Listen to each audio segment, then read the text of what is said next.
Oke, berjumpa kembali di channel Papa Bertualang. Nah, pada kesempatan kali ini saya akan melakukan oprek-oprek ya. Kebetulan saya memiliki sebuah mini PC ini dari Billing ya. Jadi saya akan melakukan upgrade aja ya. Jadi saya akan menambah RAM ya, yang tadinya 16 GB saya akan menggunakan RAM dual channel 16x2, jadi supaya nanti kapasitasnya menjadi 32 GB ya. Jadi saya akan upgrade ya, yang tadinya ini bawaannya adalah 16 GB 8x2, ini saya akan jadikan 32 GB yaitu 16x2 ya. Nah, ini saya menggunakan modul DDR5 dari Corsair Vengeance ya. Nah, ini yang sesuai speednya ya, PC 4800 ya. Oke, kemudian selain upgrade RAM, saya juga akan menambahkan kapasitas storage-nya ya. Saya menggunakan dari brand MSI juga, ini Spatium ya. Nah, ini M460 ya, PCIe 4.0 NVMe M.2. Nah, ini kapasitasnya 1 TB ya. Jadi bawaannya ini ada 512 GB. Jadi saya akan tambahkan lagi 1 TB. Jadi dia 1,5 TB. Oke, nah karena sekarang cuacanya juga lebih banyak hujannya, jadi di akhir Desember, di awal-awal bulan Desember ini, jadi saya memutuskan untuk ngoprek-ngoprek aja ya. Jadi konten untuk motovlognya, jalan-jalan outdoornya akan ditunda sejenak sampai nanti cuaca kembali cerah. Oke teman-teman, ya saya akan lanjutkan dengan proses pembongkarannya. Kemudian saya akan ganti ya memori modulnya, dan juga akan ditambahkan 1 slot lagi untuk storage-nya. Oke, kita lanjut.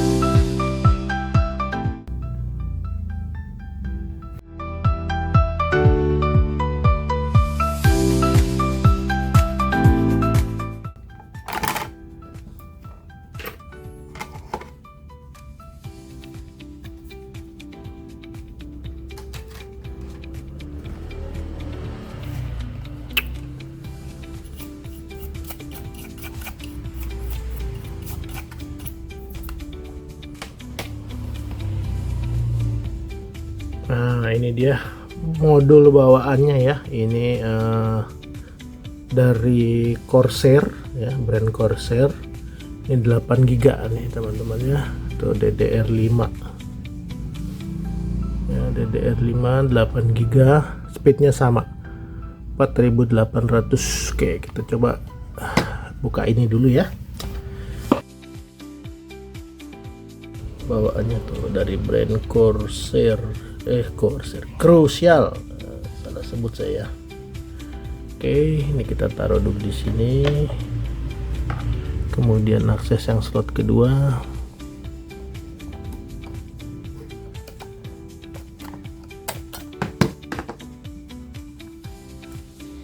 Nah, ini ya, Crucial itu Sodim.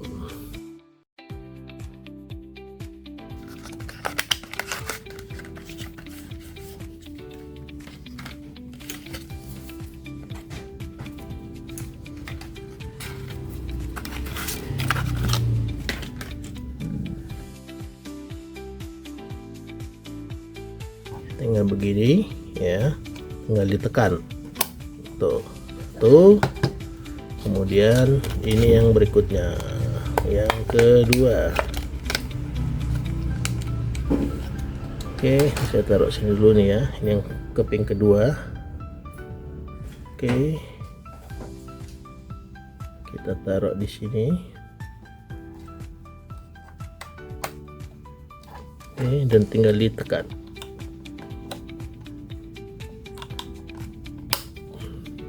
Oke ya, tuh ini sudah terpasang 2 keping ya. Oke, ini tadi bekas garansinya ya, terlepas yang untuk memori lama. Oke, jadi begitu aja kalau untuk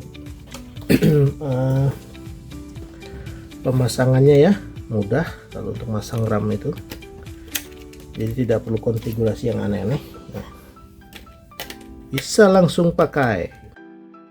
Oke, sekarang kita akan lanjut untuk memasang storage ya. Jadi saya ada SSD di sini ya, NVMe. Oke. Nah, kalau untuk billing ini ya, mini PC billing ini dia ada 2 slot ya. Kebetulan dia memiliki 2 slot untuk storage ya. Jadi yang bawaannya di bagian bawah itu dia 512. Nah, di bagian atas yang ada heatsink ini untuk yang tambahannya. Jadi dia punya 2 slot. Nah, jadi saya akan upgrade kalau ini jatuhnya bukan mengganti. Tidak seperti RAM tadi. Kalau RAM tadi kan ini beneran saya ganti ya. Jadi tadinya 8+8 sekarang 16+16. Nah, untuk yang storage ini kita tambah, jadi tidak perlu mengganti yang lama. Untuk buka heatsink ini saya harus buka baut yang ada di sini, sini dan sini ya.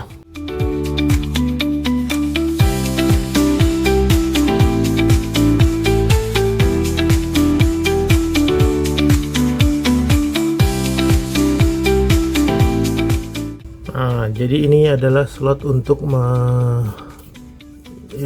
menyimpan ya SSD yang baru ya. Ini M.2 nih ya, NVMe PCIe Gen 4 ya, yang form faktornya 2280 coba ya. Nah, ini kita buka aja dulu. Ini Spatium M460 1 TB. Oke. Nah, ini sebenarnya tinggal pasang aja ya.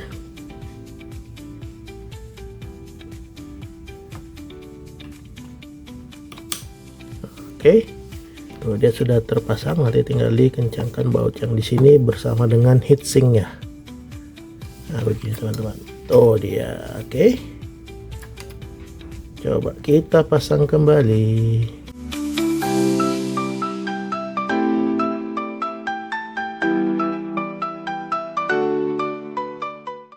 Nah, sudah selesai. Jadi sudah terpasang, nanti tinggal kita rakit ulang, tutup casingnya, dan baru nanti kita tes ya. Kita nyalakan apakah sudah terbaca semuanya ya, apakah sudah terupdate dan sebagainya. Oke, jadi sebenarnya kalau untuk bongkar pasangnya sih nggak susah nih ya untuk mini PC dari billing ini. Cuman teman-teman harus perhatikan di sini ya. Ukuran kuncinya ini beda-beda ya. Jadi masing-masing mur ini dia punya ukuran yang berbeda-beda sizingnya ya. Jadi itu kadang-kadang teman-teman harus menggunakan mata yang berbeda ya. Nih, yang mata kunci yang berbeda. Oke. Nah, sekarang saya akan rakit kembali. Ini kita pisahkan dulu.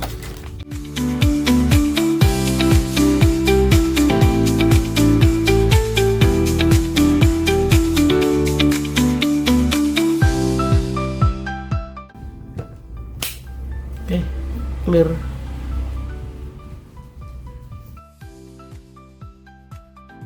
Nah, ini dia teman-teman ya, memorinya sudah terbaca sebesar 32 GB ya. Nah, jadi 2 kali 16 teman-teman, itu tuh slot 1 16 ya, slot keduanya 16. Nah, oke. Nah, karena ini menggunakan internal GPU ya, jadi tidak menggunakan discrete ya, jadi ini terbagi ya. Jadi kalau di GPU nya ini secara defaultnya di setel ya, dia diambil sekian belas giga nih untuk sharing memorinya ya. Jadi kalau dilihat di sini ini 4 giga dipakainya ya kira-kira, tapi nanti dia bisa sampai ke 14 giga nih ya.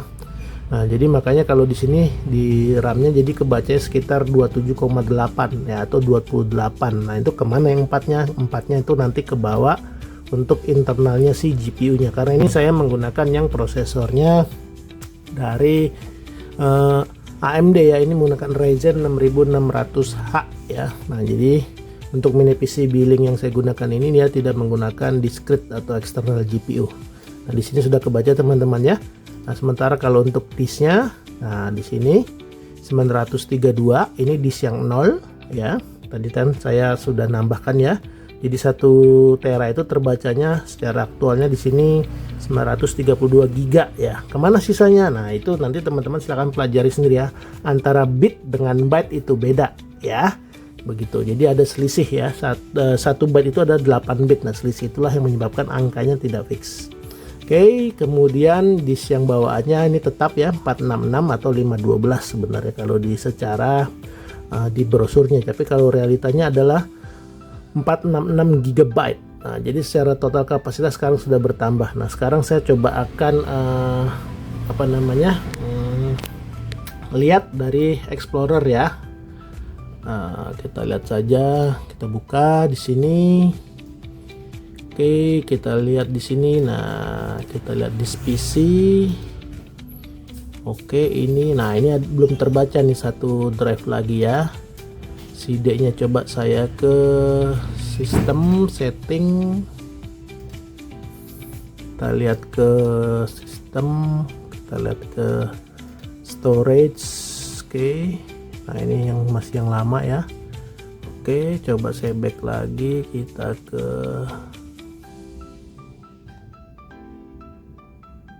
about. Oke, kemudian biasanya device manager, iya. Nah di sini coba kita klik, kita add drive ini scan for hardware change. Oke, kita lihat di sini. Nah di drive sebenarnya sudah kebaca di sini, tapi secara Windows dia belum kebaca, maka coba kita scan dulu. Oke, nah sekarang saya akan ke disk, coba ya, kita ke disk ya.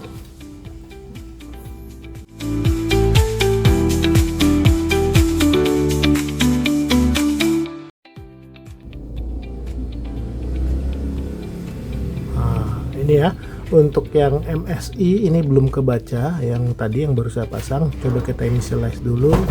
Dia diminta membuat partisi. Nah dia bukan master boot record ya, karena saya mau jadikan dia drive kedua, jadi pakai GPT aja. Nah seharusnya kalau sudah begini dia sudah mulai kebaca. Cuman kita nanti perlu create volume ya. Di sini nih ada create volume.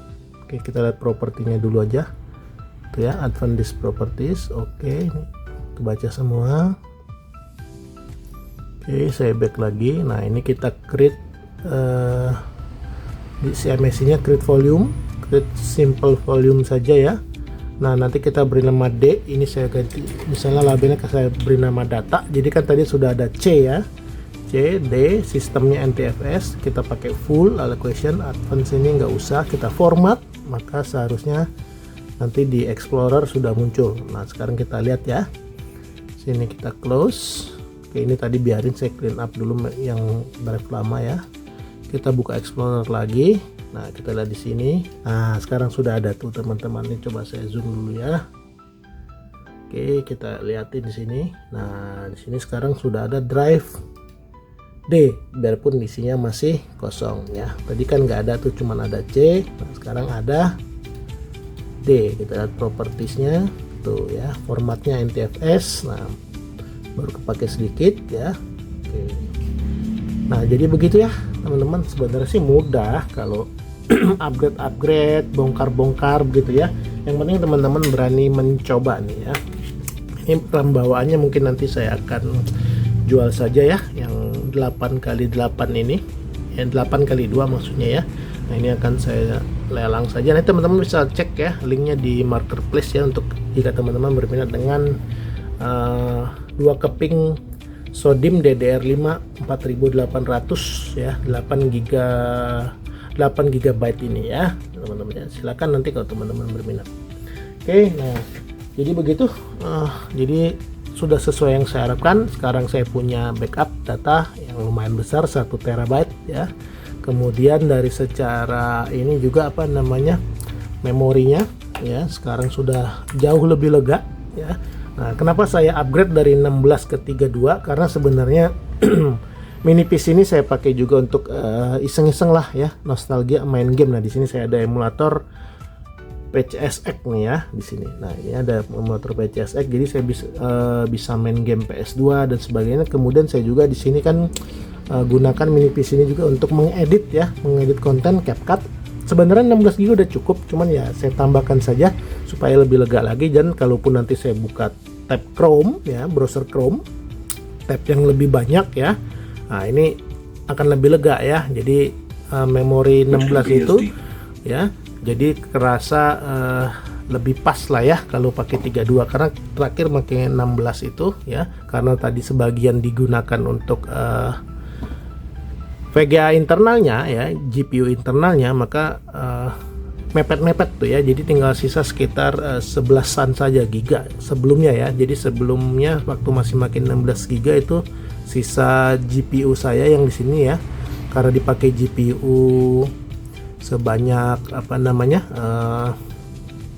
giga, jadi sisa memorinya efektifnya 11 giga. Nah 11 giga itu kalau teman-teman banyak buka tab Chrome, kemudian buka aplikasi lain, itu mepetnya nyaris mendekati full terus. Nah makanya saya upgrade. Nah kalau sekarang biarpun digunakan 4 giga untuk internal GPU ya, diambil sharing 4 giga di sini ya. Nah ini sisa memorinya masih banyak, masih 27 giga. Nah ini kan lebih lega ya, jadi menghindari nge-lag gitu. Oke teman-teman ya, silakan kalau teman-teman ingin mencoba-coba sendiri, ngoprek-ngoprek. Nah karena sebenarnya saya dulu waktu masih STM ya, jadi saya tidak SMA ya, saya STM, dan saya sering ngoprek-ngoprek komputer, sering juga nginstal ya. Jadi saya ini adalah teknisi panggilan dulu. Jadi ya begitu deh ya, ini ibaratnya kayak seperti nostalgia ya. Kebetulan kan memang cuaca belakangan ini khususnya di Jawa Barat ya, mulai dari November ke Desember ini memang sering hujan. Jadi saya sudah jarang sekali, jadi saya hold dulu untuk aktivitas motovlognya atau jalan-jalan keluar rumahnya, outdoornya saya hold dulu. Jadi sekarang saya oprek-oprek dulu teman-teman ya. Oke, jadi begitu teman-teman kira-kira prosesnya ya, dari tadi mulai ngebongkar ya mini PC ya, dari billing, kemudian saya upgrade RAM-nya, kemudian saya tambahkan kapasitas harddisknya atau storage-nya ya. Jadi kira-kira proses seperti itu. Teman-teman harus berani mencoba ya, jangan takut ya.